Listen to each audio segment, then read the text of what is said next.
चलो तर मग आता सुरू करूया. 26वा दिवस आहे आणि काय म्हणतो जसं जसं मी जास्त क्वेश्चन पेपर बघायला लागले असं वाटायला लागले डूड आपण तर भरपूर आपण अवघड अवघड प्रश्न केलेत आणि हे प्रश्न बघून असं वाटतं हे कसले सोपे आहेत म्हणलं डूड. म्हणजे असं वाटतं की हे तर फास्ट मध्ये होतील नाही का. आपले जर पहिल्या ना 15 दिवसाचे पीडीएफ बघितले ना जे मी स्वतः प्रश्न बनवायचो फुल हाय लेवल प्रत्येक गोष्ट क्लिअर होईल. पण आता आपण उलट पीवायक्यू घेतो मग पीवायक्यू सोपे वाटायला लागले. सो आय गेस तुमचं पण तसंच म्हणणं असेल. चला तर मग करूया आता आपण. आता जर तुम्ही पहिले प्रश्न ते नीट बघितले असते तर तुम्हाला माहिती आहे की आपल्याला स्क्वेअर रूट कसा काढायचा. स्क्वेअर रूट काढायचा आहे बघा 2चं स्क्वेअर रूट आहे म्हणजे काय इथं भिंत बांधणार आपण ठीक आहे. इथं पण हे भिंत बांधणार हे जाऊ दे, हे 17च आहे हे तर कळतंय. आणि हं, इथं पण हे स्क्वेअर रूट आहे हा. इकडे पण अशी भिंत बांधणार आपण. भिंत बांधल्यावर काय कळतंय इथं 9 आहे म्हणजे काय 3 3 जा 9. एक तर 3 नी जाणार तो नाही तर 7 नी जाणार बरोबर. 7 7 जा 49 किंवा 3 3 जा 9. अजून काय आता 18. आता 18 हा ना कुठल्या स्क्वेअरच्या सगळ्यात जवळ आहे. बघा आता बघा 3चा स्क्वेअर किती 9. 4चा किती 4 जा 16 बरोबर.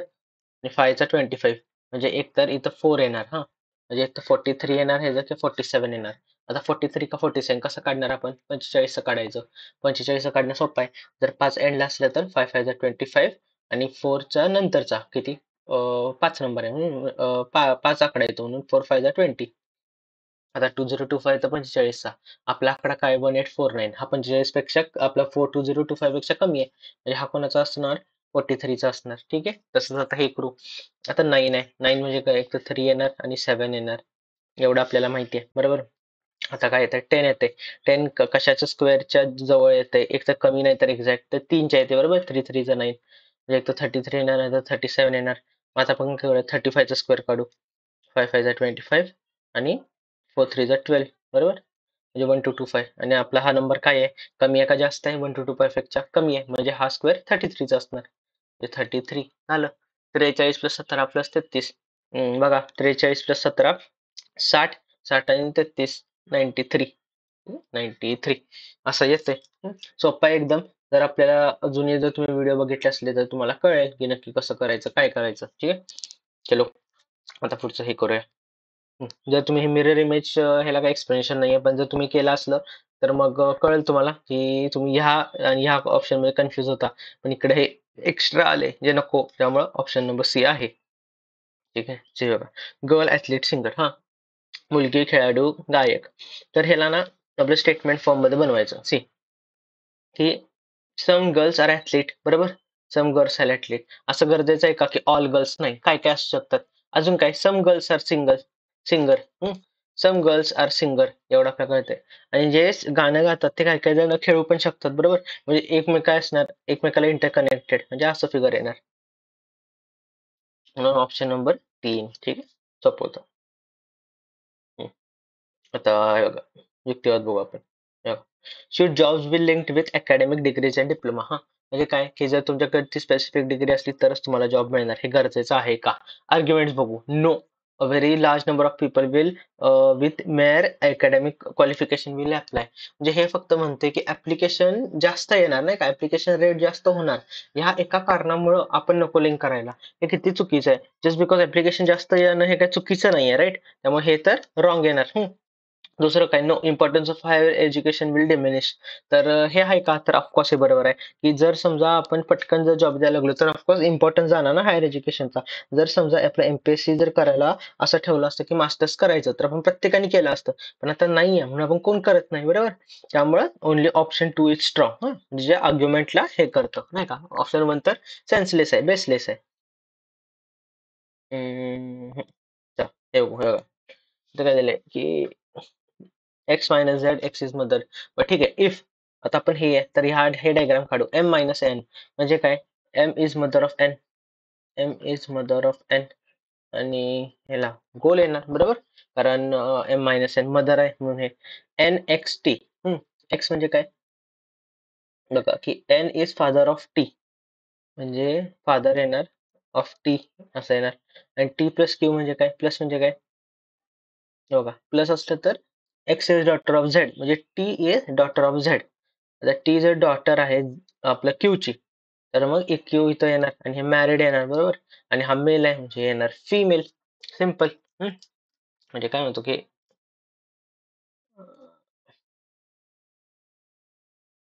ठीक आहे, म्हणजे इतकं सिंपल झालं. आता आपल्याला काय करायचं आहे, which of the following is not true. C Q is wife of N, बरोबर आहे, बरोबर आहे. M is mother in law of Q, बरोबर आहे, बरोबर आहे.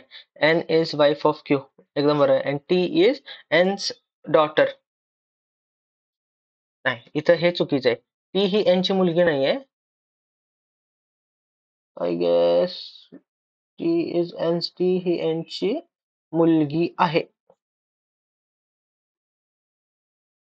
X plus is daughter of N, yes, हे पण ऑफकोर्स बरोबर आहे. पण मी काय करतो आता, जेव्हा तुम्ही पीडीएफ बघणार तेव्हा इथं काय ना काय तर नाही का सन करून टाकीन, म्हणजे कसं आपलं हे होईल, कारण हे पण स्टेटमेंट बरोबर आहे, इट मेक्स नो सेन्स. ठीक आहे, चलो आता आपण पुढचं बघू. हे बघा दिले, one local and another expression म्हणजे एक्सप्रेसिव्ह, हा train are proceeding in same direction. आता हे सेम डायरेक्शन नाहीत, हा सेम डायरेक्शन असलं की आपल्याला माहिती आहे आपण काय करतो, स्पीड मायनस करतो एकातनं. हा आता एकाची स्पीड 20 आहे, एकाची 65 आहे. बरं ठीक आहे, आता काय दिले, the driver of slower train notice that it exactly took 16 seconds for the faster train to pass. आता काय काढायचं, लेंथ काढायचं म्हणजे डिस्टन्स काढायचं. डिस्टन्सचा फॉर्म्युला काय, distance is equal to speed in to time. आता स्पीड आपल्याला माहिती आहे, स्पीड आपण काय करणार, मायनस करणार, बरोबर. का, कारण सेम डायरेक्शन मध्ये. मग 65 मायनस 20 किती येणार, 45. हा पण काय आहे, किलोमीटर पर आवर आहे, ह्याला आपण काय करणार, मीटर पर सेकंड. 5/18 आणि इंटू टाइम, टाइम किती लागला, 16 सेकंद लागलं.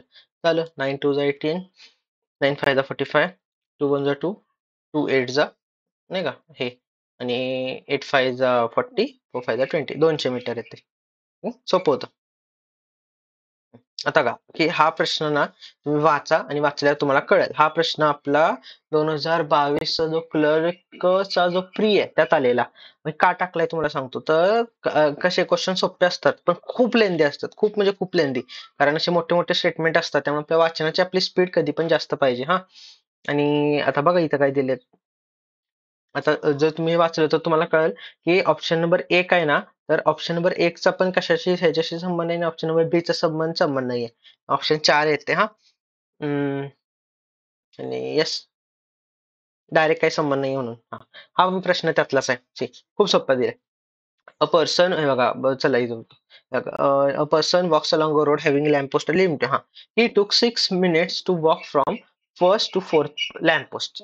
म्हणजे आता आपण डायग्राम काढू म्हणजे तुम्हाला कळेल. हा घ्या पहिला खांब, हा दुसरा खांब, तिसरा खांब, चौथा खांब. हा त्याने काय दिले की ह्या पहिल्यापासनं इथं जायला त्याला 6 मिनिट लागले. हा तर आता फर्स्ट टू फोर्थ दिले, पण रियालिटी मध्ये ना म्हणजे त्यांनी काय म्हणतो की तो किती खांब गेला बघा पुढं. बघा 1 2 आणि 3.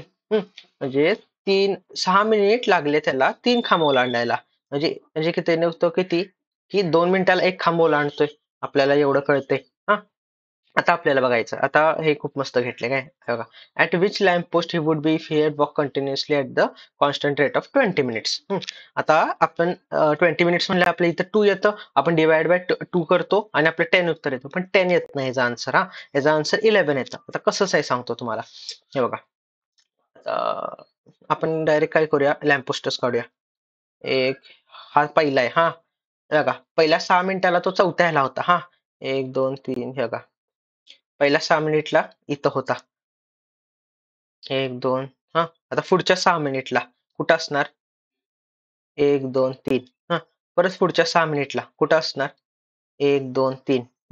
बरोबर. 6 6 6 18 झाला, आणि आता पुढचं 2 मिनिट म्हणजे अजून एक खांब पुढं. म्हणजे बघा आता तो पहिला खांबला होता, तो किती वेळा खांबलाय, 2 3 4 5 6 7 8 9 10 आणि 11. त्याने डिस्टन्स 10 खांबांचं केले, पण तो 11व्या खांबावर आहे, त्यामुळे 11 उत्तर आहे. असं डायरेक्ट तुम्ही काढलं तरी येऊ शकते. हा पण त्यातलाच प्रश्न आहे बघा, सिंपल आहे. Ashok jump higher than Mohan but not higher than Chetan. Ashok jump higher than Mohan but not higher than Chetan, म्हणजे चेतन ह्या सगळ्यांचा मोठा. Naresh jump higher than Krishna but not high as Mohan. हा म्हणजे बघा की नरेश, बघा नॉट हाय ॲज मोहन म्हणजे मोहन नी जास्त मोठी उडी घातली नरेशपेक्षा, पण नरेश कोणापेक्षा त्यांनी जास्त मोठी उडी घातली, कृष्णापेक्षा. आणि झालं. What is the correct descending order, descending म्हणजे डिक्रीजिंग. झालं, CAM CAMNK, 3 नंबर. ठीक आहे. आता हे कदाचित तुम्हाला प्रश्न छोटे काय वाटते, पण हे क्वेश्चन पेपर मधले आहेत, त्यामुळे मी काय याला छेडछाडी केली नाहीये. आता बघा, आता ना जर तुम्ही आधीचे पीडीएफ जर नीट केले असले तर तुम्हाला मी सांगितले याचा काय फॉर्म्युला असतो की एमडीएच मसाले फॉर्म्युला, बरोबर. असली सचा मसाले सच सच एमडीएच एमडीएच एमडीएच आणि डब्ल्यू असतो, पण आता डब्ल्यू ची आपल्याला गरज नाहीये. बघा, एम एमडी आता आपण काय लिहितो, एमडीएच पण एमडीएच. बघा, एम काय, मॅन. पहिल्या ह्याला किती माणसं आहेत बघा, तर 10 माणसं आहेत. इंटू डेज, किती डेज लागतात, 5 डेज लागतात. इंटू एच आर्स, किती वेळ लागतो, 2 तास. डिवायडेड बाय, खाली काय आहे बघा की 2 माणसं आहेत, म्हणजे मॅन किती आहेत, 2 आहेत. आपल्याला काय दिले, तास किती दिले, तास दिलेत आपल्याला 5. आणि डेज ना काय आहे तर माहित नाहीये, म्हणजे डी लिहू आपण आणि झालं. सॉल्व्ह करायचं. 2 ला 2 गेलं, 5 गेलं, म्हणजे डी इज इक्वल टू 10. ठीक आहे, 10 दिवस लागणार. MDH is equal to MDH, पहिला बघा, M1 D1 H1 M2 D2 H2. Simple. हा प्रश्न पण आता जर आपण ना नीट आपण केला असलं, कारण आता तर मला वाटतं आपलं भरपूर तयारी झाली आहे, नुसतं डिफरंट डबल डिफरंट तर तोंडी कळतंय. एक इथं किती आहे डिफरन्स, 4. इथं किती आहे, 9. इथं किती आहे, 16. झालं, हे काय आहेत, स्क्वेअर आहेत. 1 स्क्वेअर, 2 स्क्वेअर, 3 स्क्वेअर, 4 स्क्वेअर, म्हणजे 5 स्क्वेअर. इथे किती असणार, 25 असणार. 25 म्हणजे किती, 6 7 8 87. चलो, अतिशय सोपं आहे. फक्त आपण काय करायला म्हटलं तर डिफरंट डबल डिफरन्स काढायचा. हा प्रश्न मस्त आहे. बघा, इथं दिले डायरेक्ट इन कोऑर्डिनेट फॉर्म दिले. बघा, सबळ आणि बदक यांचं दिलंय, आपल्याला सदन काढायचंय. हा, भारी आहे बघा. आता बघा, आता इथं पण आधी कॉमन काढू, ब आणि ब कॉमन. आणि ब आल्यावर आपल्याला काय कळतंय बघा, ब म्हणजे रेक्टँगल आहे. एवढं आपल्याला कळालं. आणि त्यातनं काय कळालं, जशी अक्षरं लिहिलेत तसं गोष्टी झाल्यात. आता आपल्या सदन काढायचंय. स स कुठं आहे, पहिल्या ह्याला आहे. आणि स च चिन्ह काय आहे, हे म्हणजे हे तर येणार, म्हणजे ऑप्शन कुठला, 3 गेला. नंतर द द आहे का, आहे बघा, बदकच्या द मध्ये, म्हणजे काय, स्वस्तिक आहे. म्हणजे ऑप्शन कुठला, सगळेच ऑप्शन स्टँड करतात. ठीक आहे, ठीक आहे. आता न न आहे का इथं बघा कुठं, तर अख्ख्या ह्याच्यात कुठंच न नाहीये. म्हणजे आपल्याला एक असा सिम्बॉल काढायचा आहे जो ना आपल्या वरच्या मांडणीमध्ये नाहीये, बरोबर, म्हणजे वेगळाच काहीतरी. बघा, इथं काय आहे, ट्रायंगल आहे. ट्रायंगल आहे का, इकडे आहे, म्हणजे आहे, म्हणजे हे सबळच झालं, म्हणजे हे ऑप्शन गेला. आता बघा, हा काय, स्टार आहे. स्टार आहे का, आहे. तर आणि स्टारचा अर्थ क आहे, म्हणजे हे सदकच झालं. म्हणजे आपल्याला राहिलेलं उत्तर कुठला, ऑप्शन बच्चा. असं आहे. आता बघा, हा पण प्रश्न खूप मस्त आहे, मजेदार आहे. एकदा लिहितो, ABCDEFGHI JKLMN. ठीक आहे, हे बघा, पहिल्यांदा मी काय बघितलंय, मला असं वाटलं काय, BCD पुढे पुढे पुढे EFG, झालं, पुढे पुढे एवढं काय. आणि जी इथं तर H यायला पाहिजे होतं, आय आलं. मग म्हणलं नाही नाही नाही, म्हणजे कदाचित मी काय समजत होतो की राईट बाजूला सिरीज आहे. नाही, राईट सिरीज खाली आहे. बघा, बी पासनं ई जायला किती, बघा, +3. आणि ई पासनं हे यायला +2. ठीक आहे, चला. सी पासनं एफ जातोय आपण, किती, +3. एफ पासनं आय किती, ABCD EFGHI, म्हणजे +3 झालं. ठीक आहे. आता बघा, डी पासनं जी +3. आणि त्यामुळं मग जी पासनं जी पासनं के जाते, +4. बघा ना, +3 +3 +3, मग +2 +3 आणि +4, म्हणजे जी नंतर HIJK, त्यामुळे उत्तर के येते. असं आहे. एक एक एक असं वाढतंय. पण हे कधी, हे जेव्हा जे आपण जास्त सॉल्व्ह करतो ना, त्याच वेळी आपल्याला गोष्टी कळतात, नाही तर आपल्याला होत नाही. चला, आता हे बघू. विच ऑफ द टेबल, बघा, जर हे सिक्वेन्सनी ऑर्डरने लिहिलं तर ना आपलं सेंटरला कुठलं येणार. आता एकूण किती आहेत बघा, 1 2 3 4 5 आहेत. म्हणजे आपल्याला काय, जो तिसरा येतोय तो काढायचा आहे. आता बघा, सगळ्यात पहिल्यांदा कुठलं येणार, सिव्हिल डिफेन्स डे येणार. हा, CDD लिहून टाकू आपण. ठीक आहे, एवढं काय. आता दुसरं दुसरं आणि आता की आपण सगळ्यात लास्ट बघू कुठलं येणार, डब्ल्यू वाला येणार, WLD, बरोबर, कारण आपल्याला अल्फाबेट ऑर्डर मध्ये लिहायचंय. म्हणजे हे पण गेलं आणि हे पण गेलं. आता दुसरं बघू आपण काय येते, CDD नंतर global population day, global blind aid day. तर ग्लोबल ग्लोबल तर सेम आहे, बरोबर. मग त्यानंतर कुठलं येणार, ब्लाइंड एड डे येणार, बरोबर. का, कारण बी येते, म्हणजे ग्लोबल ब्लाइंड एड डे. आणि त्यानंतर येणार ग्लोबल पॉप्युलेशन डे. त्यामुळं हे आपला मिडल वालं पाहिजे. थर्ड वर ग्लोबल पॉप्युलेशन हे उत्तर आहे. हे बघा, आता ना इकडं जर बघितलं तर आपल्याला कळतंय की आपण डिफरन्स काढायला लागलो ना, तर आपल्याला बघा इथं 1 येतंय, इथं 15 येतंय, इथं 60 येतंय. म्हणजे एकदमच अचानक वाढ व्हायला लागली आहे. मग कदाचित या अचानक वाढ असती मल्टिप्लिकेशनची सिरीज असते. आता बघा, हे किती दिसतंय? इंटू 4 आहे, इंटू 3 आहे, इंटू 2 आहे, इंटू 1 आहे. झालं. म्हणजे इंटू 5 असणार. हे 360 इंटू 5 म्हणजे किती? 1800. बरोबर? असं आहे. हे बघा. भूमी हं, हे बघा. काय म्हणते तर काय म्हणली, हा माझ्या आईच्या, म्हणजे हे बघा, इथं भूमी आहे, भूमीची आई आहे. माझ्या आईच्या आईचा, म्हणजे माझ्या आईच्या आईचा एक एकुलता एक मुलगा आहे. म्हणजे ह्यांचाच मुलगा. म्हणजे कोण? भूमीच्या आईचा भाऊ असणार. बरोबर? कारण एकुलता एक मुलगा आहे. म्हणून तर ही भूमीची मम्मी आहे. आणि आपल्याला काय काढायचंय? आता भूमी त्या व्यक्तीची कोण असणार? तर ऑफकोर्स ही भूमी ही गर्ल आहे. म्हणून काय असणार? ही भाची झाली. बरोबर? भाची. असं येतं उत्तर. ठीक आहे? हा प्रश्न पण ह्याच्यातलाच आहे, त्यामुळं आपला एक्झाम मधला, त्यामुळं मग घेतला बघा. Assistant fills 12 type ABC. बस चला आपण एसटीडी काढू. एसटीडी.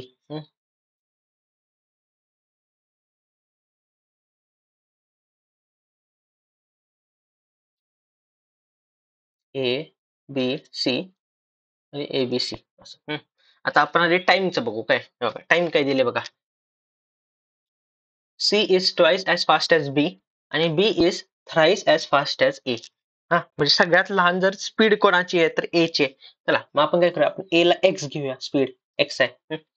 बी ची स्पीड काय येणार? थ्राईस ॲज फास्ट ॲज ए. म्हणजे काय, जर ए ची स्पीड एक्स आहे तर बी ची 3x येणार, एवढं आपल्याला कळतंय. बरोबर? आणि त्यानंतर आता आपलं काय येणार? सी येणार. C is twice as fast as B. म्हणजे बी जर 3x आहे, सी काय येणार? 6x असणार. झालं. आणि झालं. आता ए बी सी काय येणार? आपल्याला जर सगळे एकत्र कामाला आले, 6x प्लस 3x प्लस हे एक्स किती? 10x येणार. आणि आपल्याला ह्याचा टाइम तर दिलाय, ह्याचा 20 तास आहे. बरोबर? म्हणजे डिस्टन्स काय येणार? स्पीड इंटू टाइम येणार. म्हणजे किती? 20 इंटू 10x येणार. एवढं कळालं. आणि जर आता आपण x ची व्हॅल्यू काढली, स्पीड इंटू टाइम, बरोबर ना? हा, जर आपण x व्हॅल्यू काढली तर काय येणार? 20/10x. म्हणजे आपल्या x ची व्हॅल्यू किती येणार? 2 येणार. म्हणजे आपली a ची स्पीड 2 आहे, b ची स्पीड किती आहे? 6 आहे आणि ह्याची किती आहे? 12 आहे. एवढं कळालं. हम्म. ठीक आहे. आता आपल्याला काय काढायचं बघू आधी आपण. How much time A will take. Time is equal to distance upon speed. Distance किती आहे? 20 इंटू 10 इंटू 2 आहे डिस्टन्स. आणि स्पीड स्पीड किती आहे याची? 2 आहे, आपण बघितले. 2 2 ला 2 गेलं म्हणजे 200 आलं. ठीक आहे? असं आहे. मॅन ट्रॅव्हल्स करा. तर मी तुम्हाला म्हणले की हे जर तुम्ही नीट केलं असल्यावर तुम्हाला फॉर्म्युला माहित आहे. 2 into x Y upon x plus y. म्हणजे किती? 2 इंटू 60 इंटू 20. आपण 60 प्लस 20 80. 0 ला 0 गेलं तर 4 2 30 येते. कटिंग केल्यावर तुम्ही बघा, सोपं आहे. 30 येते. हे खूप मस्त आहे प्रश्न आहे बघा. The ratio of number of ladies to gents is 3:2. मग आता आपण काय घेऊया? Let the common multiple be X. म्हणजे जर आपल्याला विचारलं लेडीज किती आहेत तर आपण 3x म्हणणार, जेंट्स किती आहेत 2x म्हणणार. आता काय दिलंय? When 20 more gents join the party, the ratio are reverse. म्हणजे आता आपण रेशिओ बघू. काय? 3x अपॉन 2x आहे. पण आता काय 20 मोर जेंट्स आले म्हणजे 2x प्लस 20 झालं. बरोबर? कारण जेंट्स आहे. रेशिओ रिव्हर्स झाले. हे 3:2 आहे. आता काय झालं? 2:3 झालं. झालं. हेच तर आपल्याला आता काढायचं आहे. आता हे क्रॉस मल्टिप्लाय करायचं आहे बघा. 9x आणि हे किती आहे? 4x म्हणजे 5x is equal to 40. x is equal to 8 झालं. आणि आता आपल्या काय नंबर ऑफ लेडीज? 8 3 जा 24. अशा तऱ्हेने हे येते. हे तुम्ही इक्वेशन मी ऑफकोर्स माझं कॅल्क्युलेशन फास्ट ठेवून मनातल्या मनात केलं. तुम्ही करून बघा, तुम्हाला त्याचं उत्तर कळेल. ठीक आहे. आता चला, आता पुढचं बघू आपण. बघा, की माणसाला 45 मिनिटात 6 किलोमीटरचे अंतर पार करायचं आहे. बरं, एकूण 45 मिनिटात. जर त्याने एकूण वेळेच्या 2/3 मध्ये अर्धे अंतर कापले. बरं, आता एकूण वेळ किती आहे? 45 मिनिटं आहे. आणि आपण ह्याचं किती, की एकूण वेळेच्या 2/3 ह्याच्यात म्हणजे हे 3 जा ठीक आहे, तिथं 15 इंटू 30. म्हणजे जर त्यांनी 30 मिनिटात किती अंतर कापलंय? अर्धे अंतर. म्हणजे 6 किलोमीटर होतं, 3 किलोमीटर त्यांनी कापलं. एवढं झालं. उर्वरित वेळेत कापण्यासाठी त्याचा वेग काय असेल? ठीक आहे. आता उर्वरित वेळ किती राहिली बघा. 30 मिनिटं तर केली, 15 मिनिटं राहिलीत. बरं, हा 15 मिनिट राहिले. अंतर आता किती राहिलं? एकूण 6 किलोमीटर त्याला कापायचं होतं. 3 किलोमीटर कापला तर 3 किलोमीटर राहिलं. आणि आपल्याला काय काढायचंय? आपल्याला काय काढायचंय? स्पीड काढायची. Speed is equal to distance upon time. Distance 3 kilometre upon time 15. 15 लिहिणार का? नाही, तर 15 मिनिटं. त्यामुळे ह्याला आपण कन्वर्ट करायला काय करणार? आपण डिवाइड बाय 60 करतो. आता 15 डिवाइड बाय 60 म्हणजे इथं 60 तर वरती जाणार. ठीक आहे, झालं. आता हे उत्तर येते 15 1 जा 15 4 जा 60, 4 3 जा 12. त्यामुळे स्पीड येते 12. ठीक आहे, अशा तऱ्हेने होतं. सोपं होतं. आय गेस तुम्ही हे केलं असेल. चलो, ऑल द बेस्ट.